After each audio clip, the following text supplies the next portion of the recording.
চেন্নাই টেস্টে বাংলাদেশের বিরুদ্ধে ভারতের প্রথম ইনিংসে হঠাৎ কেন বেল বদলে গিয়েছিল, আর কেনই বা স্ট্যাম্পের উপর মন্ত্র ছুড়ে দিয়েছিলেন ভারতীয় অধিনায়ক রোহিত শর্মা।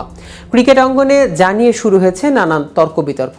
অনেকের ধারণা বাংলাদেশের এমন লজ্জার হারের পেছনে ভারতের টোটকা বা মন্ত্র আছে কিনা, নাকি অন্য কিছু।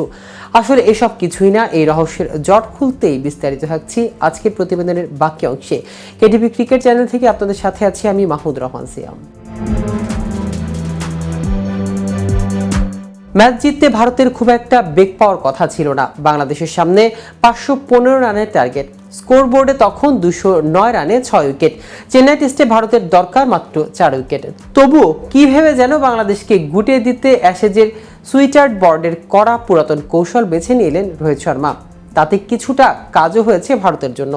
বাংলাদেশের দ্বিতীয় ইনিংসে 56তম ওভার শেষ প্রান্ত বদল করার সময় স্ট্যাম্পের উপর থাকা বেল দুটির একটিকে অপরটির সঙ্গে বদলে দেন।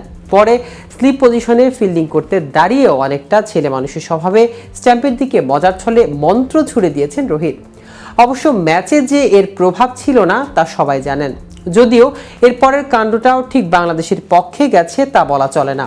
1 ওভার পরে মিরাজ আউট হন। বাংলাদেশের ইনিংসের নামে ধস।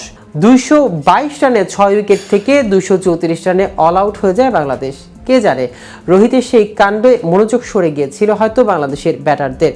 এর আগে চলতি টেস্ট চ্যাম্পিয়নশিপে চক্রের অ্যাশেজে বেল বদলের চমক দেখিয়েছিলেন ইংল্যান্ডের সুইটার্স ব্রড।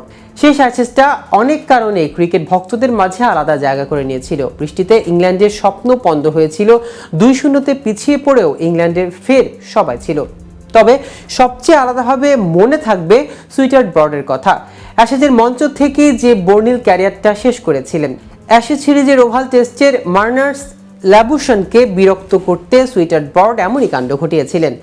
ব্রড স্ট্যাম্পের সামনে গিয়ে দুটি বেলের একটিকে অন্যটির স্বার্থে পরিবর্তন করে দেয়। মার্ক উডের ঠিক পরেই বলের স্লিপে জো রুটের হাতে ধরা পড়ে যায় ল্যাবুশন। শেষ টেস্টের অজিদের 2 উইকেট যখন পাওয়া ছিল দুষ্কর, তখনই মনস্তান্ত্রিক খেলা শুরু করেছিল ব্রড। বোলিং করতে যাওয়ার আগে এর বদলে দেখিয়েছিলেন বেল। এরপরই উইকেটের দেখা পান তিনি। খানিক পর আবার বেল কাণ্ড। এভাবে ম্যাচটাই জিতিয়ে দেন ইংল্যান্ড। 2023 সালের সেঞ্চুরিও টেস্টের দ্বিতীয় দিনে বিরাট কোহলির ঠিক একই কাণ্ড ঘটান। তো ভিউয়ার্স, ভিডিওটি সম্পর্কে আপনাদের কোনো মতামত থাকলে আমাদের কমেন্ট করে জানাতে পারেন। সাথে সাথে নিয়মিত ক্রিকেট আপডেট ও ইনফরমেটিভ ভিডিও পেতে কেটিভি ক্রিকেটের সাথেই থাকুন। ধন্যবাদ সবাইকে।